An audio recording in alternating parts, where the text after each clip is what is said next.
Welcome to my brand new garden. As you guys may know, I just relocated from California to Tennessee, and we are building a brand new kitchen garden.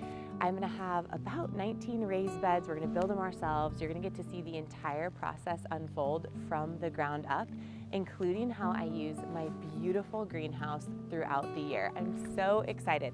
It was built by Yoderbilt. It's fantastic. I've always wanted to grow in a greenhouse, and I really just can't wait to bring you along on the journey of what a kitchen garden looks like 12 months out of the year, from concept to design, to build, tend, fill, all the things.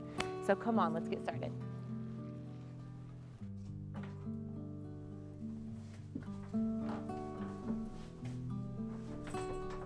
The start of a new year actually marks midwinter for the gardener, with spring being our true new beginning.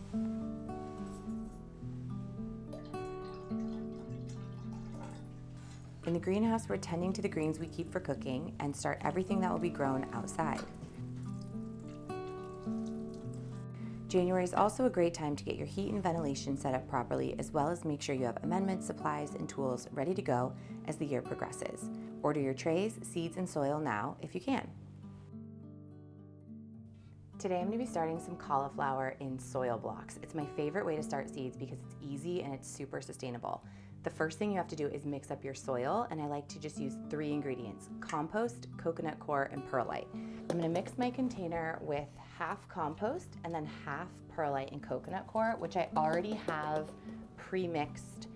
You can buy this bagged or you can make it yourself.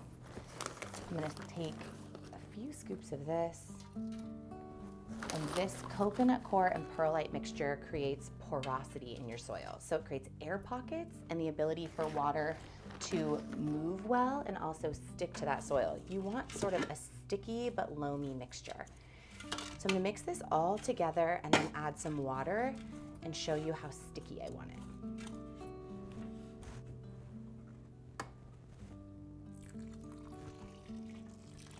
Don't worry if you mess this up, you can always add more soil and adjust things based on the desired result.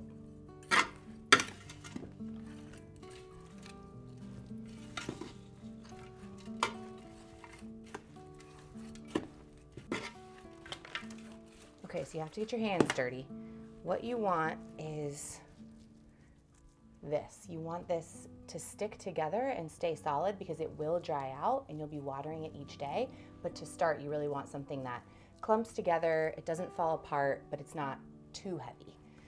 So then you come in with your soil blocker, this guy,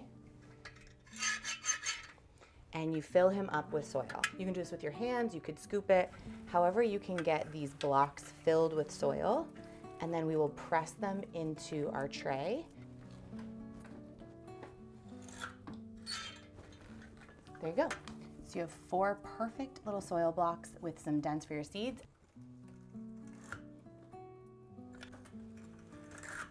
Now that all of my soil blocks are done, I'm gonna sow my seeds, and then I'm gonna cover them with a little bit of that vermiculite I was mentioning.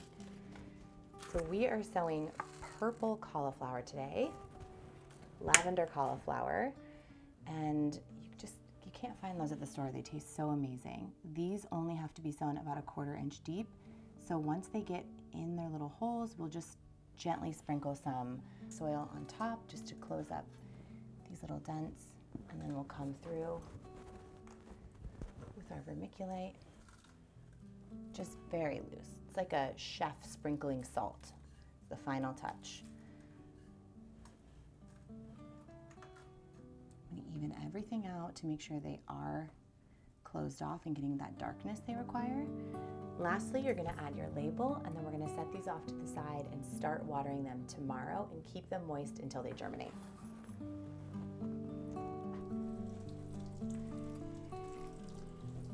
Throughout the month, I'll be watering my seedlings, starting a few more seeds, and making sure the heat is staying steady with our cool temps. I'll also be potting up anything that outgrows its seed cell or soil block, allowing my seedlings to get as mature as they can before I harden them off for the outside garden. This month is for planning, uncovering what you want to grow and how much of it. We're at the starting line, so it's still a great time to go slow, enjoy winter, and prepare for a busy spring ahead.